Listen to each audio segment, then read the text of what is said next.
Pensem comigo, a cada segundo, nesse exato momento, tá rolando uma loteria global, completamente invisível, mas com poder de computação que a gente mal consegue imaginar. E o prêmio? A chance de escrever o próximo capítulo na história do Bitcoin. Só que, essa não é uma loteria qualquer não. É um mecanismo genial que, no fim das contas, mantém toda a rede segura e honesta. Então, bora mergulhar fundo para entender como essa tal de mineração funciona de verdade. Para a gente desvendar esse processo, vamos construir nosso conhecimento passo a passo, como se fosse uma aula mesmo. Primeiro, o porquê da mineração. Depois a gente vai dissecar um bloco, entender a loteria da prova de trabalho, ver como a corrente se forma e, por último, analisar a escala gigantesca dessa competição. Bom, primeiro ponto, e esse é crucial. Mineração não é só para criar Bitcoin novo. A função principal é muito mais importante. É o sistema que permite que milhares de computadores espalhados pelo mundo, que não confiam uns nos outros, consigam concordar sobre uma única versão da história. Uma história que não pode ser mudada. E essa, a pergunta de US$ 1 milhão, né? A questão fundamental que o Bitcoin resolveu. Sem um banco central, sem uma autoridade para ditar as regras, como é que a rede evita que alguém trapaceie, que gaste a mesma moeda 2 vezes? A resposta está num conceito chamado prova de trabalho, ou, como todo mundo fala, proof of work. Ok, mas antes de entender a mineração em si, a gente precisa saber o que exatamente está sendo construído. A blockchain é feita de blocos, né? E cada bloco é tipo um container de dados. Para a gente entender a mineração, primeiro tem que entender a anatomia de um desses tijolos digitais. O trabalho todo do minerador se concentra aqui, no cabeçalho do bloco. São exatamente 80 bytes, divididos em 6 campos. A versão do software, o hash do bloco anterior, que é o que liga um bloco no outro e cria a corrente, a Merkle Root, que é tipo uma impressão digital de todas as transações daquele bloco, um carimbo de data e hora, o target, ou alvo, que define o quão difícil é o quebra-cabeça, e, por último, o nonce. O trabalho do minerador é basicamente preencher os 5 primeiros e depois achar o valor certo para o sexto. E esse nonce, que vem de number used once, número usado uma vez, é a peça-chave. É só um número, um contador. Os mineradores pegam o cabeçalho do bloco e começam a testar um monte de valores para o nonce. 0, 1, 2, 3 e por aí vai. Bilhões e trilhões de vezes por segundo, procurando um resultado bem específico. E isso leva a gente para o coração do processo, a prova de trabalho. Esqueçam a ideia de um cálculo matemático super complexo. É muito mais parecido com uma loteria de força bruta.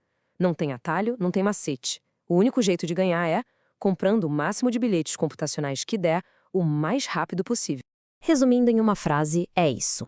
O minerador pega o cabeçalho, aplica uma função de hash chamada SA256 e vê o resultado. Não deu o que ele queria, muda o nonce e tenta de novo, e de novo, e de novo, sem parar, até que, por pura sorte, um dos hashes que ele gera seja o vencedor.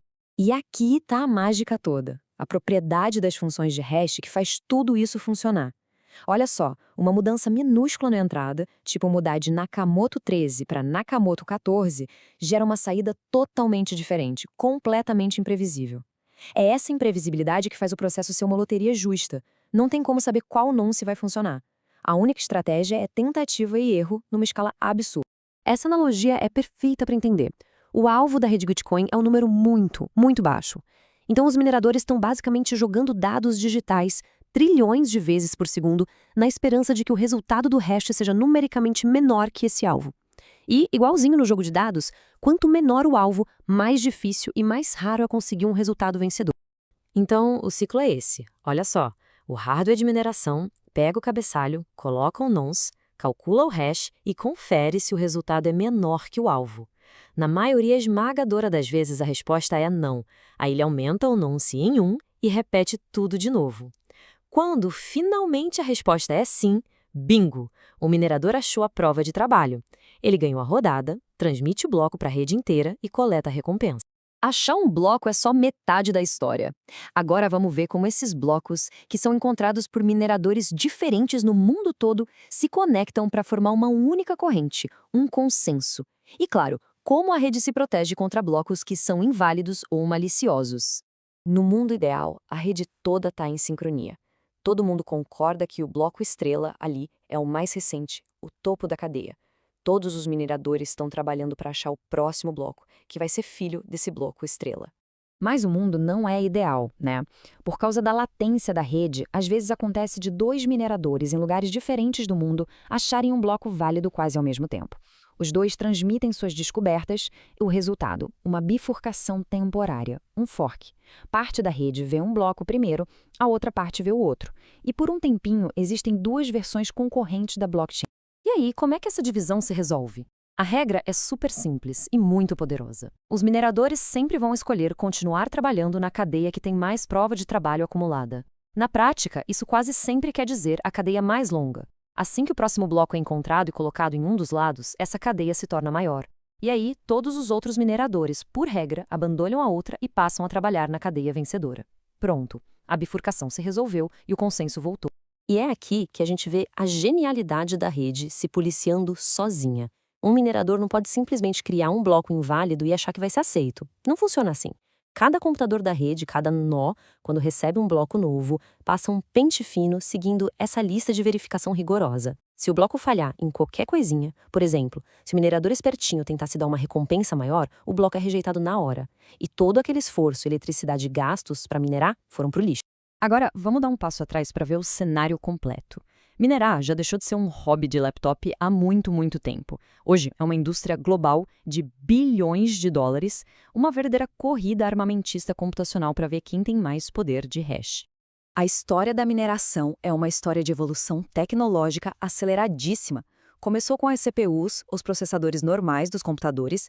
Rapidinho o pessoal descobriu que as GPUs, as placas de vídeo, eram bem mais eficientes. Depois vieram os FPGAs, mais especializados ainda. E aí, em 2013, os ASICs chegaram e mudaram o jogo para sempre.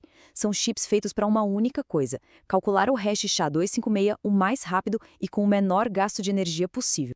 Só para ter uma noção da escala, em 2016, a taxa de hash da rede já era de 2,5 exahashes por segundo. Um hexa é um quintilhão, é um número com 18 zeros depois dele. É um poder de computação que a humanidade nunca tinha visto antes, focado num único tipo de problema. Tudo isso graças aos ASICs. Mas espera aí, se o poder de computação só aumenta, os blocos não deveriam ser encontrados cada vez mais rápido? A resposta é não. E aqui está talvez a parte mais genial de todo o design do Bitcoin. O protocolo se ajusta sozinho. A cada 2016 blocos, o que dá mais ou menos 2 semanas, a rede olha para trás, vê a velocidade e recalcula a dificuldade do quebra-cabeça. Tudo isso para garantir que um bloco novo continue sendo encontrado, em média, a cada 10 minutos.